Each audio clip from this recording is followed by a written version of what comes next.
প্রতিদিনের খাবারে আমাদের ডিম তো প্রচুর পরিমাণে লাগে সবারই।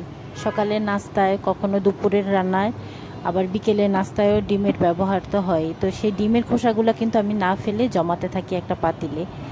তারপরে সেই খোসাগুলোকে রোদে দিয়ে নিই। আবার সবসময় রোদেও দিই না, এই পাতিলে থেকেই কিন্তু অনেক অনেক দিনের ডিমের খোসাগুলো শুকিয়ে যায়। শুকিয়ে গেলে এগুলোকে গুঁড়া করে নিই হাতে, তারপরে আবার রাখতে থাকি। এভাবে করে অনেক ডিমের খোসা জমে। তো সেই ডিমের খোসাগুলো হাত দিয়ে যতটুকু সম্ভব হয় গুঁড়া করার পর আমি এই যে এখন ব্লেন্ডারে জারে নিয়ে ব্লেন্ড করে নিচ্ছি। একদম যতটুকু সম্ভব ব্লেন্ডারে যতটুকু গুঁড়া করা যায় আর কি, একদম গুঁড়া করে নিচ্ছি। গাছের ক্যালসিয়াম রোধে কিন্তু ডিমের খোসা খুবই উপকারী। বিশেষ করে ফুল আর ফল বাড়ানোর ক্ষেত্রেও কিন্তু ডিমের খোসা খুব উপকারী। শুকনো ডিমের খোসা মাটি একটু কুচিয়ে চারপাশে দিয়ে রাখলে এটা ভালো সার হিসেবে কাজ করে। আর এটা রোদে দেওয়ার দরকার নেই, একদম অনেক দিন আগের অনেক পুরনো ডিমের খোসাও আছে এখানে। এগুলো শুকিয়ে অনেক ড্রাই হয়ে গেছে, তাই রোদে দেওয়ার আর দরকার নেই। তবে রোদে দিয়ে নিতে পারলে ভালো। তো সবগুলো ডিমের খোসাকে আমি ভালোভাবে গুঁড়া করে নিচ্ছি। এই কাজটা আমি সবসময় করি, আগেও এরকম এক পট গুঁড়া করে নিয়েছিলাম। সব গাছে দেওয়া শেষ। বর্ষায় তো আর তেমন সার দিতে হয় না গাছে আসলে। তো বসার পরে আবার এই ডিমের খোসাগুলো কাজে লাগবে, তো এখনই রেডি করে রাখছি আর কি।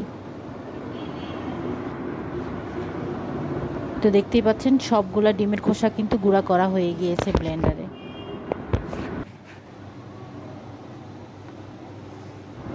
বর্ষাতে বৃষ্টি গাছের জন্য সার হিসাবে কাজ করে, এক্সট্রা কোনো সার ব্যবহার করতে হয় না। কিন্তু বর্ষার শেষে গাছে নানান রকমের সমস্যা দেখা দিবে। বিশেষ করে পোকামাকড়ের আক্রমণ খুব বেশি বেড়ে যায়। তো এই বর্ষার পরেই আসলে গাছের অনেক ধরনের ট্রিটমেন্ট করতে হয়, জীবাণুনাশক স্প্রে করতে হয় গাছের পাতায়, গাছের গোড়ায় ভিটামিন দিতে হয়, এক কথায় গাছের যত্ন বাড়িয়েই দিতে হয়।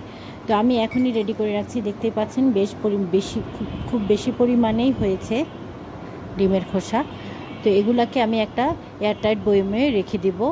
আবার আজকে থেকে আবার শুরু হবে ডিমের খোসা জমানো আর কি। তো আমি এখন এগুলাকে একটা এয়ারটাইট বক্সে রেখে দিচ্ছি।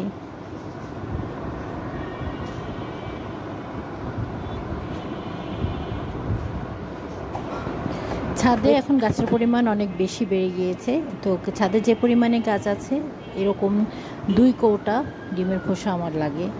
তো 1 কোটা এখন রেডি করে রাখলাম, আবার ডিমের খোসা জমাচ্ছে, আরেক কোটা করে নিতে হবে।